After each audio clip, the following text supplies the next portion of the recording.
at this time, I'm going to deal with something that took place on October the 14th, 1066. William the Norman was preparing all of that summer to invade England. Now, the King of England at that time was a guy by the name of Harold Godwinson, or better known as Harold II. He spent the whole summer fighting his brother, who had brought over the Norwegians or the Anglo-Saxons, and they were invading the northern part of England.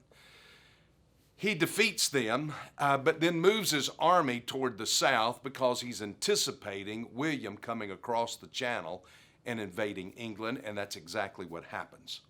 On that Saturday, October the 14th, 1066, the English have the high ground at a place called the Gray Apple Tree. It's now called or known as Battle, and that's where the battle took place.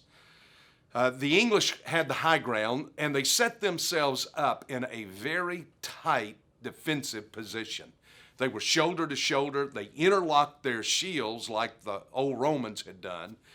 And it was said that the English were so tightly pressed together on that hill that even when a man was killed, he couldn't fall dead.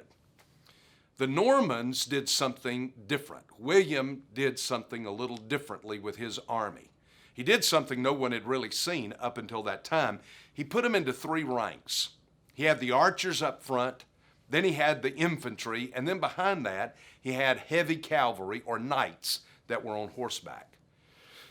The first thing to happen was that the archers of William let loose a devastating attack with their arrows that had no effect on the English. Didn't do anything. And so, as they moved out of the way, he had his infantry run up the hill toward that massive wall of shields. The English literally pushed the Normans back. And as they pushed the Normans back, they began to break, and word got out that William had been killed in the battle. As that spread through the Norman troops, the Normans just began to dissipate. They turned, they ran in retreat, and the English then broke and they started down the hill on top of the Normans. William was not dead. He knew all of this, and what he did was he rode forward. He took his helmet off, revealed his face, and he cried out, "I live, and by God's help, we will conquer this day." Well, they did.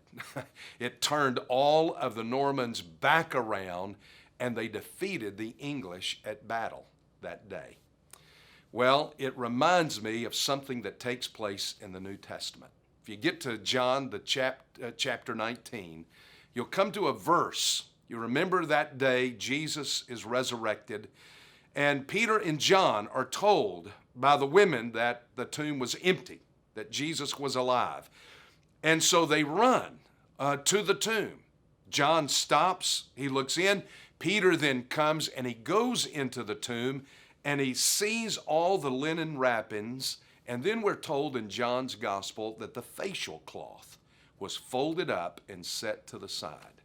It was as if that day when Jesus Christ was resurrected, he lifted up his helmet. He took that facial napkin off, and it was as if to say, "I live." That's why you see a tremendous difference from the end of the Gospels to the beginning of the book of Acts. At the end of the Gospels, we watch these disciples flee that night that Christ is arrested. As they flee, they scatter. They come back. Christ appears to them, but they don't seem to have that kind of power. But you see it expressed in Acts chapter 2 when Peter stands to proclaim the gospel of Jesus Christ and his resurrection. What happened?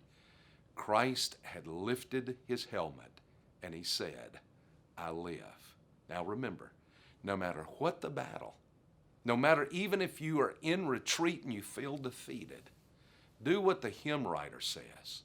Turn your eyes upon Jesus. Look full in his wonderful face, because he lives at this time.